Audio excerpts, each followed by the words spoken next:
MediaTech Ventures Community Spotlight brought to you by Insperity, powerful HR solutions with exceptional follow-through.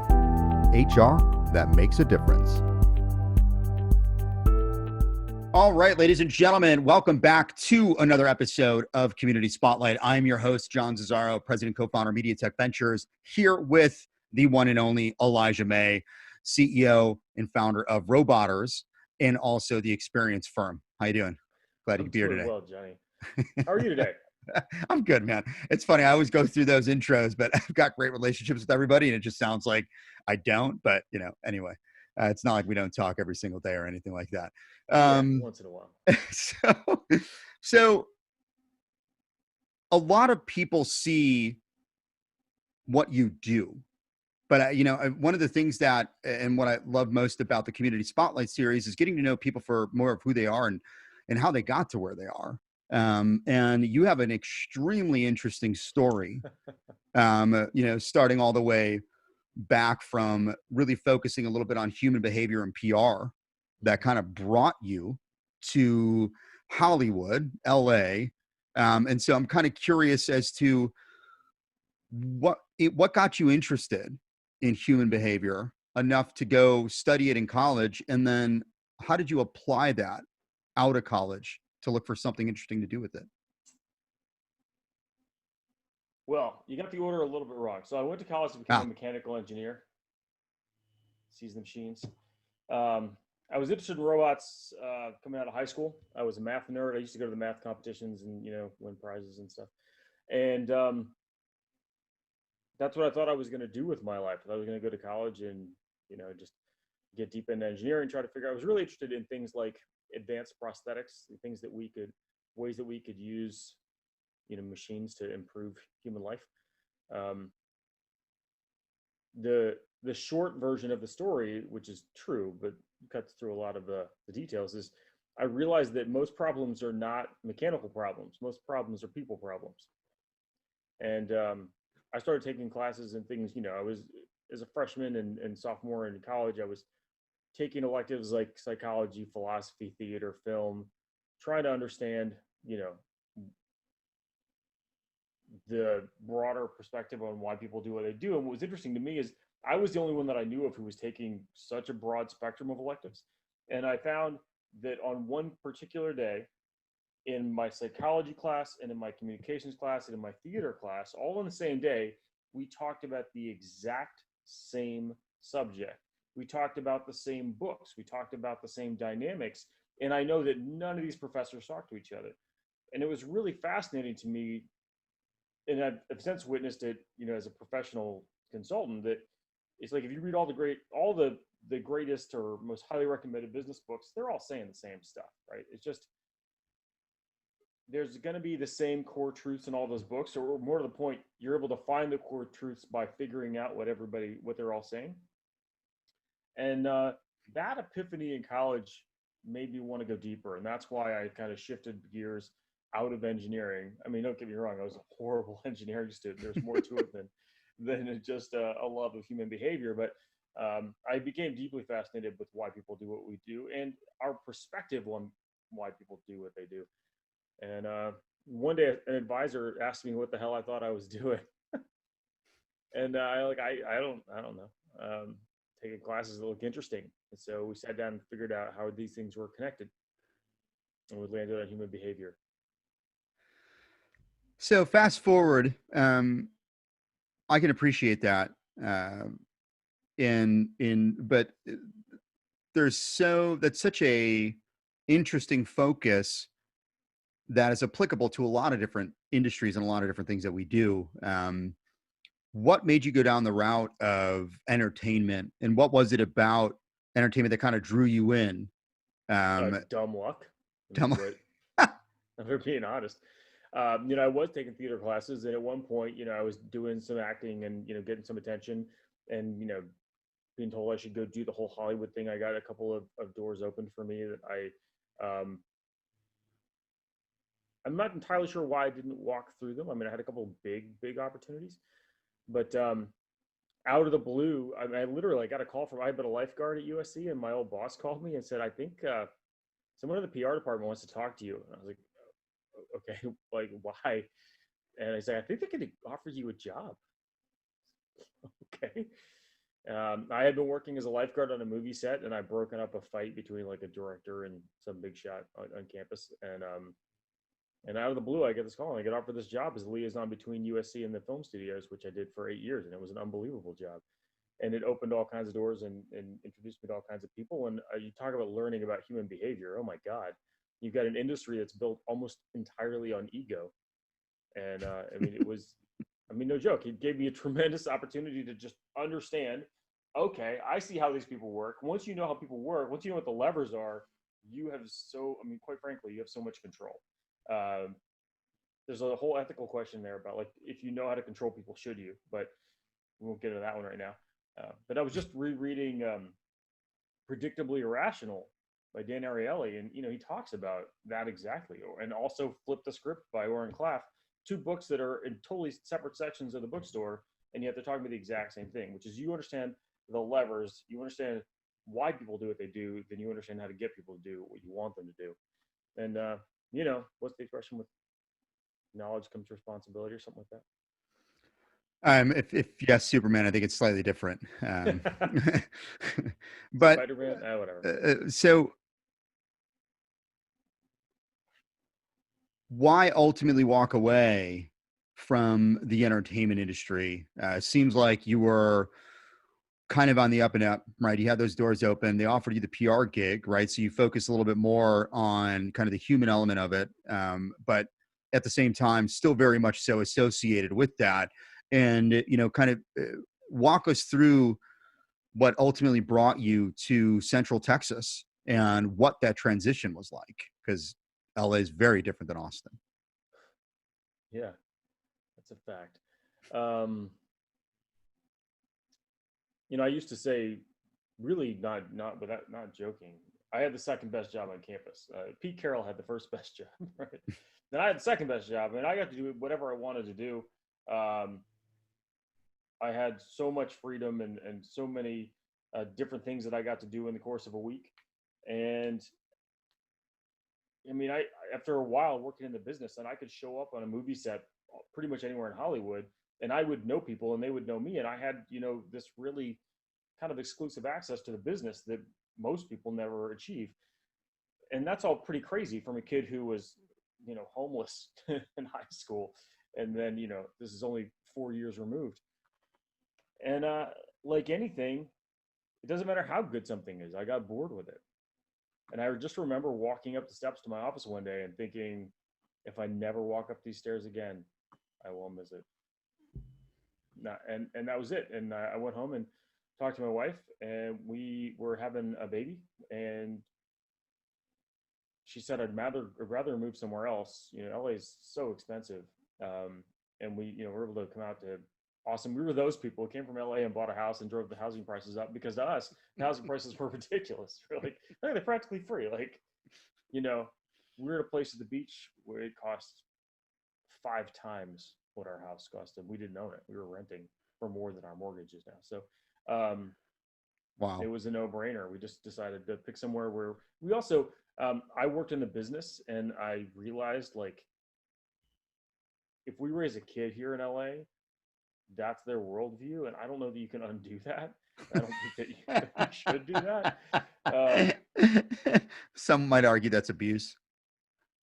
It was, people. I mean, she was super cute baby, and I know everyone thinks the baby's cute, but she really was. And everybody, was like, "Oh, you're gonna have her do modeling and stuff." I mean, people were like really offering. Wow. Like, no, I know those kids, man. Like, I've worked with them, and I've worked with their parents, and it's a mess.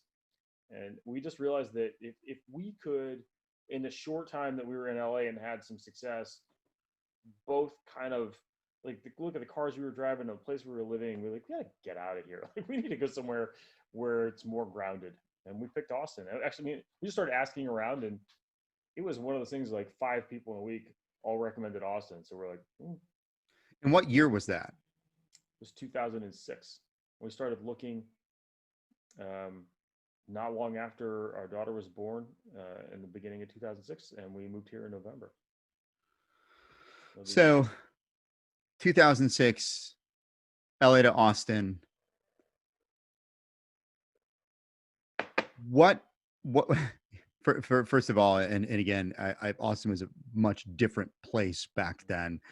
What were some of the interesting, and what were some of the big differences, right?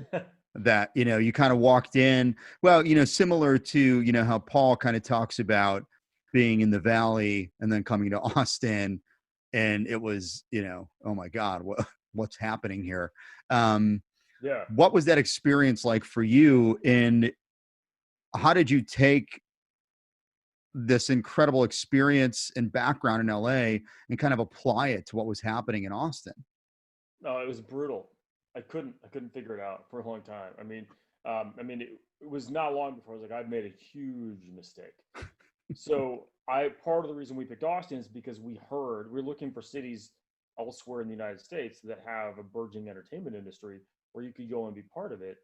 And I thought, if I've got cred in LA, that'll probably translate anywhere else. And I get here, and so I decided to go look at Austin studios. I used to live next to Sony Studios, so and like Universal Studios and Warner Brothers, and I've been to all the lots and CBS, and I get invited to meetings. And so I went to go to Austin Studios, and it's an old airplane hangar. That's it. Like it's not like a retrofitted, converted old airplane hangar. It's just an old airplane hangar, and I was like, oh no, oh no, like what? But Friday Night Lights was still running at the time, and so I knew somebody who was working on the show, and they picked me up, and I worked on Friday Night Lights as the season wrapped up. And somebody, and you kind of do a thing and see what happens next. And we ended up organizing a golf tournament for the cast and crew of the show called the Beyond the Lights Celebrity Golf Tournament. And one of the CEOs was like, "Hey, did you used to work in the PR department? Did I hear that right?" I'm like, "Yeah, technically." He's like, "I need a PR person."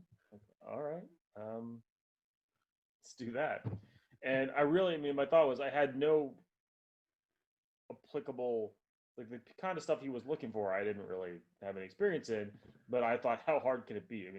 I was surrounded by people who did it. Didn't look hard. So, and it was the worst job I've ever had, hands down. Not just because I wasn't really qualified, but also because it was a horrible company culture.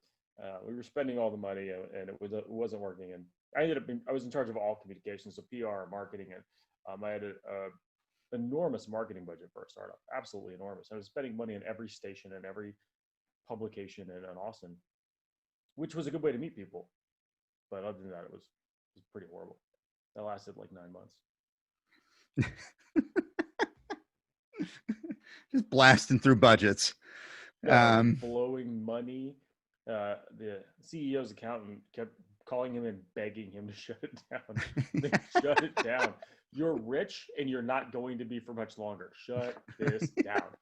And he was just, he was all the way in. He's like, no, I'm going to put more into it. Mm-hmm. It's like, no, this is not the time to lean in. I left and they declared bankruptcy, I think, less than 6 months later. Oh, wow. I got out at the right time. Yeah. Or it was a community effort in it was the fall. Let's call it a joint decision. It was yeah. It was how about let's not do this anymore? Like, yeah, it's a great idea. So you kind of got thrown into more of a comms role, right? Obviously, PR is a piece of that puzzle. And you're still trying to figure out now what Austin looks like and what's really going on in Central Texas. And, there's quite a different, you've got, at least on your LinkedIn, a lot going on up until you finally made the decision to find the experience firm. So can you talk a little bit about what that journey was like and what kind of forced you to kind of take the bull by the horn and say, I just need to kind of forge my own path now with the experience firm? Yeah, absolutely. And so everything we just talked about is actually directly applicable. So that terrible job changed my life in a really critical way because we were spending all the money and it wasn't working. It's one thing, you don't have the money, you don't have the resources or whatever. We were doing every single thing that every single person in Austin who sells media tells you should do, which is mostly spend money. and it wasn't working, and we were losing to a head-to-head competitor who was spending less. So it wasn't like we didn't have something to compare it to. And I tried to understand. Like I really just I wanted to. My intellectual curiosity was I needed to know why this wasn't working. It just didn't make sense, and I realized that it didn't really matter how much money we spent. People, once they engaged with the company, they didn't want to do business with the company, right? I started trying to understand, my job is to build this reputation of this company. And by the way, we hired a PR firm, like a big, fancy, awesome PR firm. We vetted 3 of them and we hired one and they charged us $12,000 a month and we got nothing. Like we got mentioned twice in 2 articles, in like one article and one article. And the second article was like, we're not sure what this company is. We think it might be a scam. Like, and we're paying our PR company at this point, like over $50,000. Like, just trying to understand it sent me down this road that ended me a customer experience, right? So if your reputation's out of whack, why? Well, because customers show up and go, oh, I hate these people.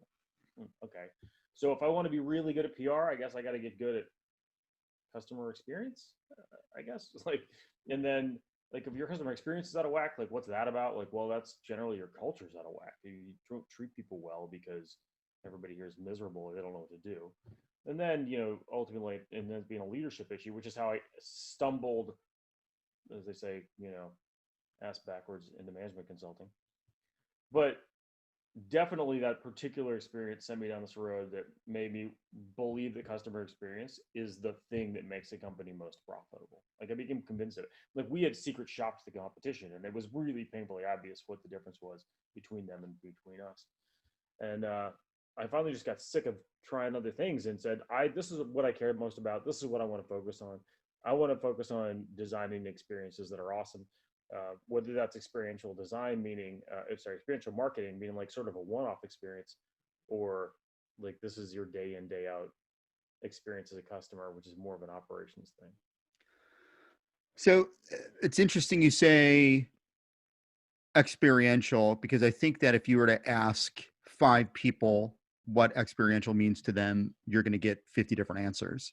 It's like girls handing out shots, right? That's what we're exactly, right? Like and so experiential, what does experiential mean to you? And and let's just start there. What does that actually mean? Yeah, so I remember it was back in 2009 that I started asking myself this question. I'm like, what is it about marketing that I do believe in, and what is it about marketing that I don't believe in? Scott Stratton had just come out with Unmarketing. Chris Brogan had just written Trust Agents, and there was sort of like this early wave of social media celebrities, and I remember trying to dig in and figure out like which is the piece that, like, if I was going to have a piece of this puzzle, like these names have kind of become household names, at least from my perspective, us in the early social media crowd. And I knew that I loved events. Like so much of what we did in the production world in Hollywood is they're just events with cameras. Really, I mean, they're events, but they're more complicated. I figure if you can do a production, a film production, any other kind of event is pretty much a cakewalk. No offense, people. Just do events, but, they'll get over it. Yeah. And I honestly found that to be true. Like it's when you throw a camera in the mix, so many things have to be controlled and so precise. You have so much less flexibility than you have in so many other situations. So I was looking into marketing, and there were these. If you looked up experiential marketing or engagement marketing, I can't remember which one it was, but each one basically referred to the other. And so for me, it's that word engagement is the word. So Scott Stratton's book, Unmarketing, was stop marketing and start engaging. And so I know I was like, interesting, right? So I was Googling it, and I found engagement marketing or experiential marketing, and that, like, just the definition of that resonated with me. This idea that if you're going to go market to people, the best way to get their attention is to do something meaningful for them. And I don't mean handing out shots. I mean, and I don't mean like, setting up a basketball hoop or a really big bike. Yeah, that's messed up. And I'm not even going to say why. I'm just going to leave it. We don't have to. That's the beauty of why we're having a conversation. No, I mean, look. Again, the only question that really matters is what works. What works and why. True. And this is what, if you're talking about, people have talked about ROI. here's what everybody knows. And I mean, everybody. I've asked literally thousands of people from countless stages, what is the most effective form of marketing? And what do they say? Am I supposed to answer that? Yeah, you're supposed to answer that. Um, experiential. No. What is the most effective form of marketing? You know this one, Johnny. Come on. There's so many. Where's the business come from? Most of it. Online. Everybody knows this, and nobody seems, it's like never top of mind, but everybody knows it. Just like jobs. I just love the deer in headlights thing. Yeah, no. I like, yeah, you stumped me. So what do they say? Word of mouth. Ah. Everybody knows that. Like, it's a given. It's such a given that we don't even talk about it. That's what's weird about it. Like, twice, thousands of people, and twice, somebody raised their hand and said, PPC. I'm like, PPC, like pay per click? Like, for real? And they're like, yeah, pay per click. I'm like, okay, I'll bite. What do you do for a living? Pay per click. Okay. All right. Well, at least I know what not to click on now. Where do you get most of your business? And what did they both say? Yeah, word of mouth. Referrals. Well, yeah, which is word of mouth. Right? But so actually, like, so go ahead. I want to riff on that idea though, because we're in an era now of Yelp, of you know, the Karens, if you will, and we all know that somebody that has a bad experience is going to tell 10 times the amount of people than somebody that has a great experience. And so a lot of times I feel like people are just trying not to have a shitty experience versus really focusing on doing something meaningful. And so I guess in an era where everybody nitpicks and it's really easy to just go online and complain about things that are potentially just unsubstantial. How do you get around that? And what should organizations, how do they take control of that and mitigate that as much as possible? To say that I've been asking myself that question this week is an understatement. I've been ruminating on that one. So I know that you know the story of Matt, but for those who don't, I'll do a quick recap. I decided we bought this house and it has like these pristine white carpets and we're like, it's beautiful, it's wonderful, it's great, we love this idea. And I have 2 kids and a dog, right? So like this is a really, really, really bad decision. First time home buyers, okay, our bad.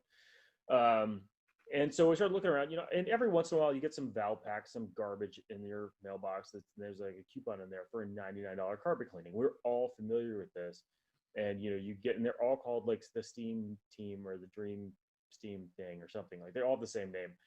And so literally the reason I went looking for a carpet cleaning company this third time, I think, third or fourth time, was because I couldn't remember the names of the first 3. Like they all have the same name.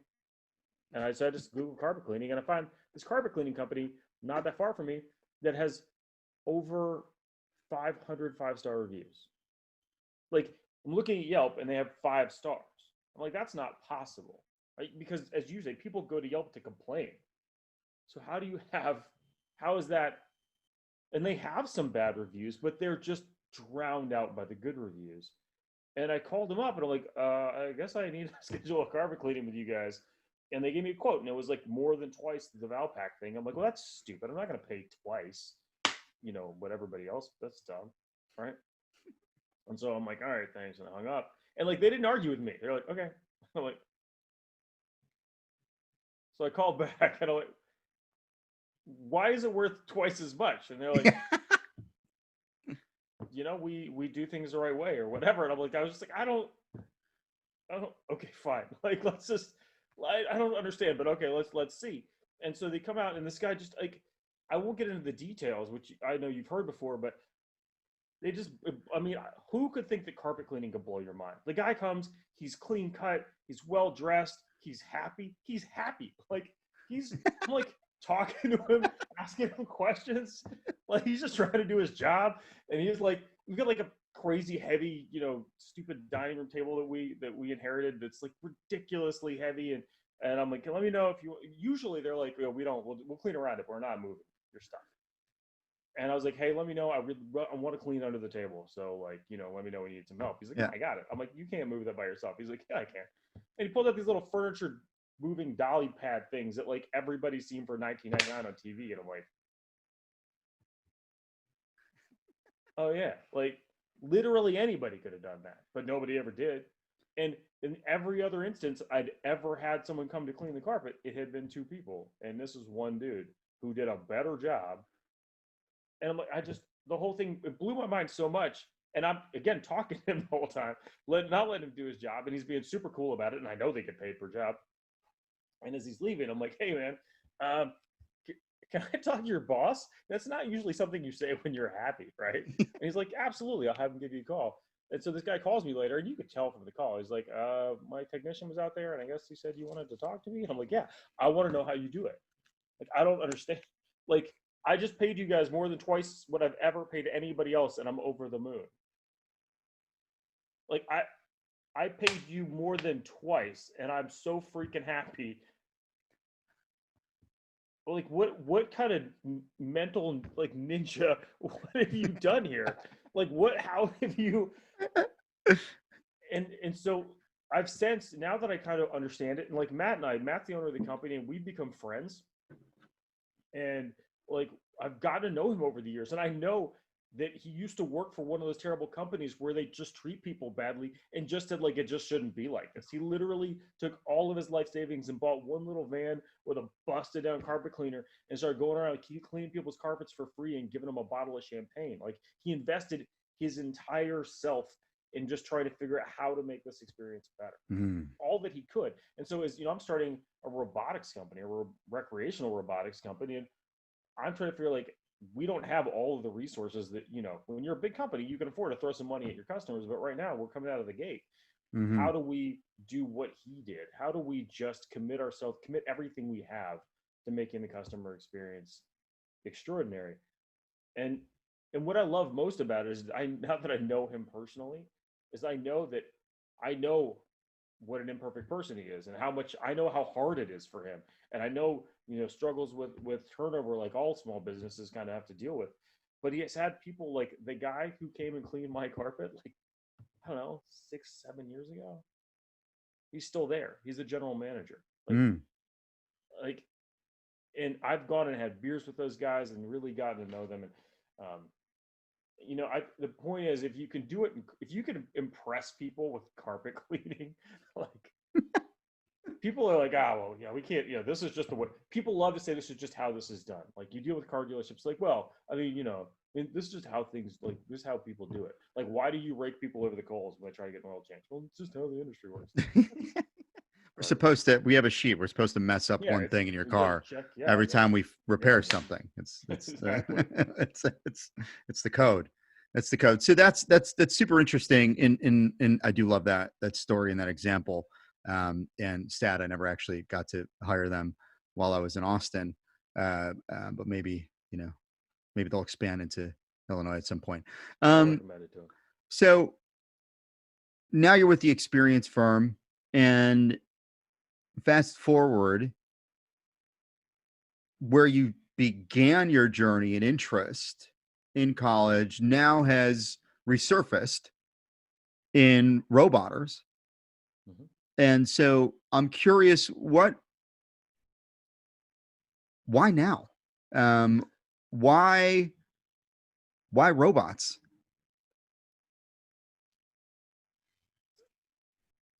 As you and I both know, like people love to look at somebody and be like, oh, look at this birthday, we're an overnight success. Like they just started this thing and it blew up. Well, and people have looked at Roboters, and we've established a pretty impressive online presence. We've got tons of press. We've got our events syndicated everywhere. We brought people in from all over the world for our festival, even though it's smaller than what we wanted to create. It was still a pretty impressive thing for a company again coming out of the gate. So But I was a volunteer on a tourism board in 2010.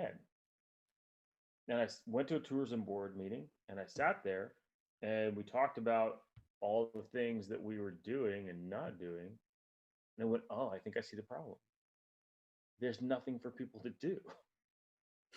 Right? Like, we have a tourism board because it's just part of the system. There's a mechanism, like money comes in from over here and it gets put over here, and then there's people whose job it is to do something with it. So we're going to need a board, and everybody, all the council members, go pick somebody and tell them you want to be on, want them to be on that board. You have 4 boards. Go appoint people to the boards, and then they'll sit in meetings. And in each meeting, they'll talk about what they talked about in the next meeting, and then they'll close that part of the meeting and talk about what they're going to talk about in the next meeting, and then the meeting will adjourn. And I was like, and I literally, and I wasn't trying to be rude, but I suppose it was. I was like, I have a question. And I did not follow Robert's Rules of Order, and I still don't. I'm like, when do we do things? And they're like, what do you mean? I'm like, well, like literally, like when do we make decisions, or like when is when does the purpose in us being here become evident? And I realized that it doesn't matter. You can have the resources and you can have the people, but if you don't have something you're actually working towards that serves the goal, right? Like, I mean, you can think of this as a mission. There's nothing for people to come visit. You're just going to throw your money at sort of haphazard solutions. And so I started back in 2010 trying to figure out what that solution looked like. We decided that Austin is the only major metro without an advanced science and technology museum. We have the Thinkery for kids, but that's not what we're talking about. We're talking about something more along the lines of the Perot Museum that they have in Dallas, or so many things they have in Houston. And so we said we were going to build something, and somebody else, of course, at the same time, was like, no, we're building one. Don't build one now. And we decided to kind of throw in behind them, and they took a stab at it, and I came on as an advisor, and they would not listen when it came to the customer. In order to make their business model work, which was made by people who weren't business people, they had to charge like 20 something dollars to walk into an old warehouse and look at exhibits that other museums had thrown away. And it was called the Science and Technology Museum. And I'm like, oh, you guys can't. That is the saddest thing, by the way, I think I've ever heard in my life. And and I recommended a couple board members, and they immediately were like, "Oh, you seem to know what you're doing," and they put them in charge. But it was too late. Like, they were already hundreds of thousands of dollars in the hole, and it was just, it was a bummer. But they had hosted a robotics competition before they had gotten all of their old, outdated exhibits, and I was like, "Hey, this is amazing! Like, there's all these robotics teams, like, and this is amazing." Like, they said, "Yeah, we have some of the top robotics teams in the world." I said, "Awesome. Where do you usually compete? Like, where does this usually happen?" And they're like, "Nowhere." What do you mean nowhere? They said, "There's no one wants us to bring robots in. No, the gyms don't want us on their floors. All the conference rooms, like, I mean, even if we had a fortune, we could constantly be booking conference centers. But even then, they don't want kids running around everywhere with robots." Like, that doesn't make any sense. I mean, somebody put it early on, and the thing that was said to me, which is attributable to FIRST Robotics, that everybody understands, is that robotics is the only sport in which 100% of kids can go pro. And yet it's the only sport that we don't support.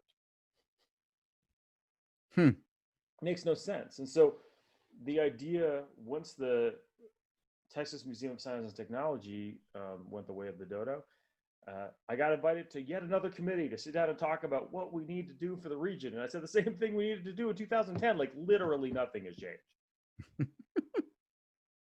Except I have a slightly better idea than before. Instead of just doing a Science and Technology Museum, let's just build a robotics arena. Let's build the robotics arena. Let's build a robotics arena that people come through from all over the planet, because you just want to take a picture with it, and you want to be inside it, and you can't imagine what your life would be like if you don't get to do that. It's got to be a pilgrimage for people who love robots. And that idea caught on pretty quickly. And so I went from, okay, so I'm going to run a customer experience / experiential consultancy, to I'm going to try to take all these things that I keep telling people to do and pour it into this one company and see if I can build this the right way. That so obviously I know a lot about the project and really excited to follow that. Somebody that is interested either in two questions here actually. So question number one is what are some of the biggest impacts um, on you from an inspiration standpoint that helped you along your journey to get to where you are, whether that's books, podcasts, Inspiration. people. What does that look like on the um, the experience side? And then same question on the robotics side. Damn, that's an impossible question. We've only got 20 seconds, so no, I'm just kidding. Um, Look, I'm inspired by people like Matt. You know, Matt had a barely above minimum wage paying job, a grueling job. He is a wicked stutter. He struggles to communicate. Um, that dude, like, he took his fate by the horns and created something, a company that now employs, I don't even know how many people, a dozen. Like, he's got, a fleet of trucks. He's bought multiple properties. Um, I've been to the multiple grand openings, and I'm inspired by Matt because, as I said, like, I mean, it's easy to be like, well, some people are just, they're geniuses, and I'm not saying that he's not, but I mean, Matt's not the kind of guy anybody would have looked at when he was cleaning carpets not so long ago and thought that's the guy, right? Right. And so I'm inspired by people like that who just he found a way. He found a way to dig in, and he stuck with it, and he turned it into something pretty extraordinary. And he really nobody helped him out. Like he figured it out on his own. That's So pretty inspirational to let me. me let me rephrase the question a little bit because I agree with you. And if I'm interested either in the experiential side of an organization, or if I'm interested, well, yeah, let's just start there. What would you recommend to somebody that wanted to pursue this? If they wanted to start an experience firm, where to Um, begin? well, that's taken. Don't do that. No, I'm just kidding. No, more people should, to be honest. Except for the person who literally just took our company name and tried to pretend they trademarked it. Like, no. So more, I think the answer you were probably looking for, or closer to the answer you're looking for. So there's a guy named John Spolstra who was the president of the New Jersey Nets and of I want to say the Portland Trailblazers. He's been the president of multiple minor and major league sports teams, and he's had unbelievably extraordinary results throughout his career. Eric Spolstra, his son, is more famous, who is the head coach of the Miami Heat. But John wrote a book called Marketing Outrageously. And on the cover of the book is a sumo wrestler dunking a basketball, which is something they really did at the New Jersey Nets when they were a garbage team and nobody would come to see them play basketball. And he just decided early on, he's like, if people want to see a good basketball team, this is a while ago, he's like, they're going to just go to watch the Knicks. Like, they're not going to come see the Nets. So our job is not to be in the sports business or even the basketball business. Our job is to be in the family entertainment business. This has got to be the place you bring your kids because it's just too much fun not to.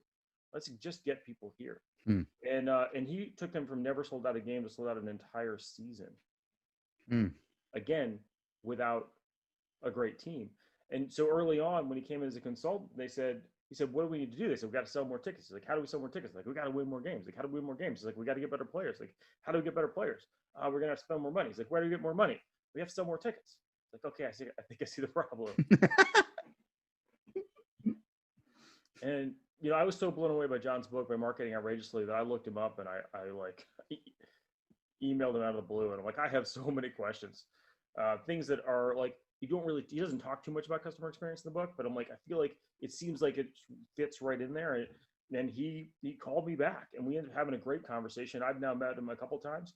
I hired an artist to turn his book into an infographic because it's not an Audible, and I keep telling people about it. I want to like give them something, and being able to sit down and talk to John about the things he's done at all these different teams, like the unbelievably extraordinary results he's gotten, you know. And so I'll just give you one that's one of my personal favorites, the rubber chicken. I still have a rubber chicken right over here because to remind me. Actually, okay, we're in the story a little bit, but so when he went to the Portland Trailblazers, they were trying to get season ticket holders to renew. They were having a drop off. Ticket holders were not renewing, and I mean that's your bread and butter. Like everything's sort of built around that base. And he's like, I want to try something, and they're like, there's nothing we've sent 8 mailings to our season ticket holders trying to get them to renew. There's nothing you can say or do that we haven't done. I promise. He's like, give me a chance. And not only do I want to send direct mail, which you've done 8 times and hasn't worked, I want to spend something like $240,000 on it. They're like, you're out of your damn mind. He's like, I'm here because you guys are having a problem. Do you want me to try to solve it or not? And they're like, all right, you're a funeral, pal. And so John goes and he buys a bunch of little tubes, little FedEx tubes. And inside the tube, he puts a rubber chicken and he mails them out to all of the season ticket holders who have not renewed. So you get this tube in the mail from the Trailblazers. And you're like, what the? Right? You open it up and you pull out a rubber chicken and it's wearing a little jersey that says, don't foul out. And it basically has a little thing on its foot that says, we're having a whole lot of fun and we're missing you and you're missing it. And people, their season ticket holders were like, I'm in. Like, I don't know what's going on over there, but I am in, right? Like, so they spent $240,000 roughly. You need to look at the numbers, but like, and I want to say that they netted out $1.2 million. And John has the highest expectation threshold for marketing of anybody that I've ever met. He's like, if I spend $1 and get 5, good. I want 10, but I'll take 5. He's like, if I get 3 and I think I can turn it around and get it to 5, I'll do it. But I will not spend $1 on marketing twice if I don't get a 5 times return. And I don't know anybody who set that standard for themselves. That's and a high he's done standard. it so many times that you can no longer argue that it was not a one-off, right? Right. So sitting down with John and talking about the customer experience aspect, he's like, oh, absolutely. Let me tell you about this. Let me tell you about like the times that, you know, people were super mad at our customers and thought they were trying to cheat us. And it turned out that there was just a genuine misunderstanding.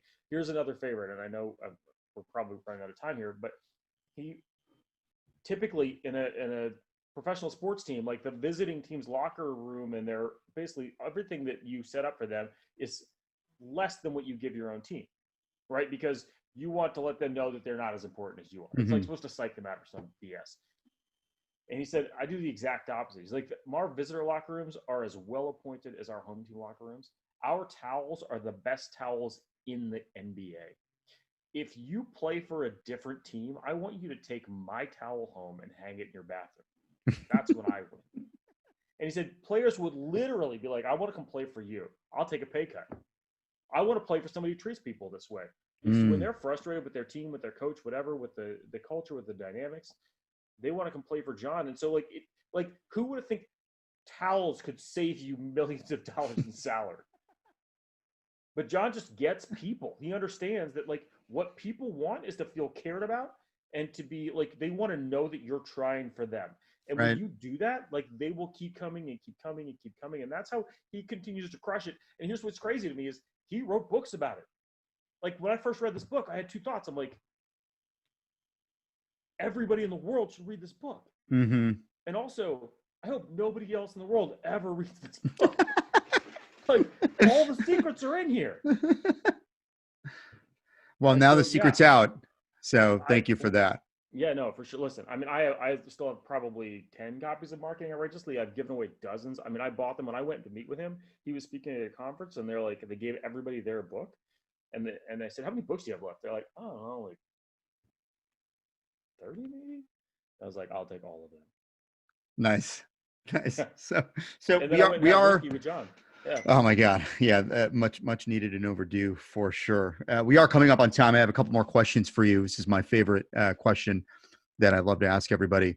If you had a superpower, what would it be? Could be anything you want. Oh, like just like a random one? Like be invisible or fly or something like that? Whatever you want it to be. What would it be? Sure, move things with my mind. Move. So like, what is that? Telepathy, right? Telekinesis. Sure. Move because things with your mind. since I was a little kid, I was convinced it's been real. Like, and every once in a while, I'll be like sitting there, and I'll see like a pen on the table, and I'll stare at it, and like it'll move a little, and I'll be like, I knew it, and then I'll wake up. It happens to me. And I'm like, I can't tell you how many times this happened. You're like, son of a bitch. I'm like, I thought I finally like grew into it.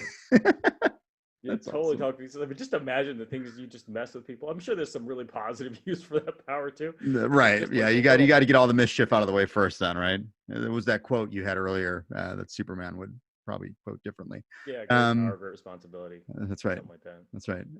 Power. I think I mixed those two up. How do people get a hold of you? Man, it sounds a little egotistical, but I'm super Googleable. There was another Elijay May in Austin when I moved here, and I'm sure he hates my guts because, man, like if you Google Elijay May, like I am out there. But if someone wanted to, something more direct than Google, you can email me at elijay@experiencefirm.com or email at robotics.com. We just switch it up for no particular reason. One last thing on the way out. What's a quote that really stood out to you that you super appreciate? Man. I have some favorites. Yeah, like maybe your top two or something. So I'm one of those people who just loves Einstein quotes. Like I have a lot of favorites from Einstein. I think that my favorite is strive to be a man of value, not a man of success. Mm-hmm. Having had success early and made a lot of money and not necessarily done smart things with it, right? I mean, it was super popular in Hollywood. I used to make the bar rounds and buy drinks for everybody, and but there's no value in that. What I want to do is, the reason I want to build Robotics is because I want to leave lasting value for the city I live in, for the region that I live in, for my kids, for anybody who's coming up who, like me, as a kid, wanted to get into robotics and had no idea how to do it. And I think robotics are going to become more and more ubiquitous. We all know that. But the question is, if they're not accessible to everybody, it's just going to further widen our existing gap. Well, on that note, thank you so much for the time today. For those of you that do reach out to Elijay May, make sure you do ask him about his time in Beverly Hills at an unknown club at an undisclosed location. It is a fantastic story, one that will not make this cut, but maybe the next one over that glass of whiskey. Thank you to Insperity for allowing us to make this happen, and we look forward to the next episode. Please obviously make sure that you subscribe, like all the stuff that they always say in these goddamn videos. But more importantly, if there's anybody that that you want us to interview for Community Spotlight, don't hesitate to reach out. John at MediaTech Ventures. We'll see you next time, folks. Thanks, Elijah. Thanks, man.